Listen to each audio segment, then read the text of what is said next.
So maybe now, as I put this color away and I wipe off my stick, I think, oh, what's next? Well, I'll just grab something, and this, what is this? This is Pyrrole Orange, which is a very good color, and white.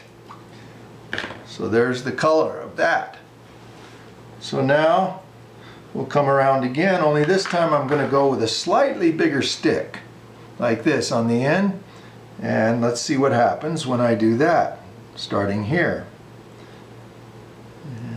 You notice how I'm putting my hand down, this rest right here, right on the canvas itself.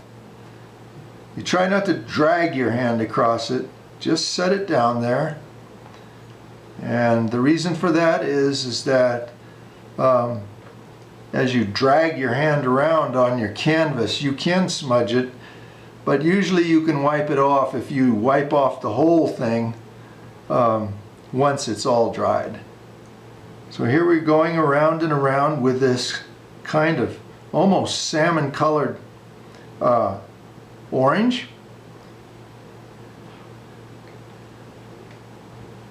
And you notice there's a little piece of imperfection there. There's a piece of dried paint in there, and usually I have my scissors, my tweezers with me, but today I do not. So I would pick that out in a normal painting. Presto, there you go. So now we wipe off our stick like that.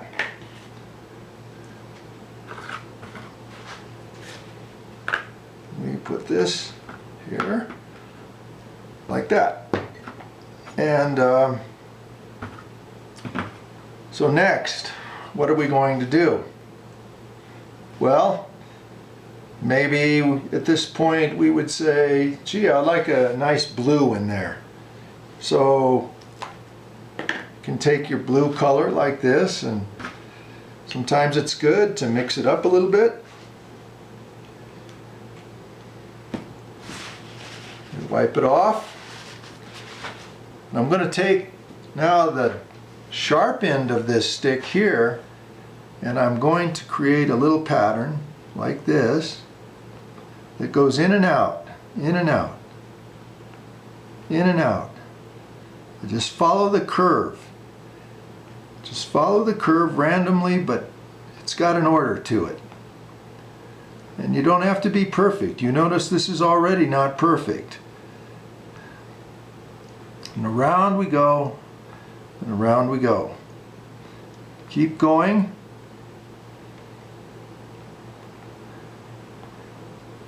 And you notice already how this has changed this mandala radically. Just adding that blue color in there and doing it with smaller dots, you break up the monotony right away.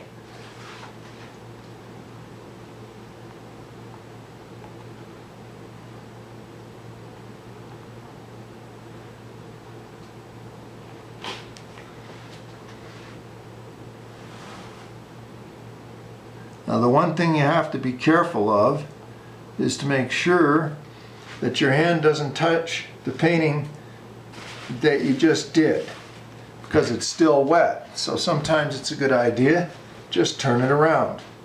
Now you can already see that the perfection of the circle is just slightly off. It's moving a little oblong as my hand is not perfectly following a geometric circle, but it does say this was hand created and not by computer. Okay, so maybe, hey, that's not quite enough, and I could add a whole nother level now, going one between the other as best as I can, moving another row of dots.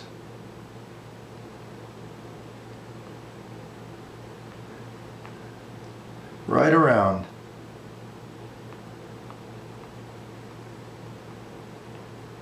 Just like that. And of course, you can always use different colored paints. You can take the same paint and add white to it, and make it lighter, and yet it's still the same pigment, but just slightly lighter, and it gives you a totally different effect.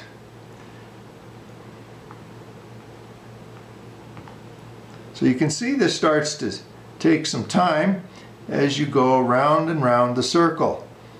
But each layer that goes down adds another experience to the emerging painting. And it starts to create a kind of a life of its own.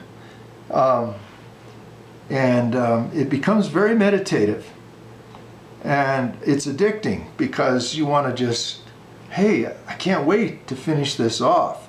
I can't wait to see how it's going to look. I can't wait to keep going. And that's what it does. And mandala art, I believe, is a reflection of the soul. The soul needs a language in order to speak to us.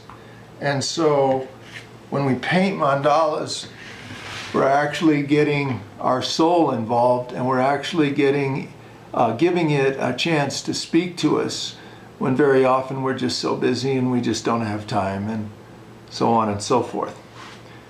Okay, so I'm going to turn the camera off now and come back again when I've added a few more layers.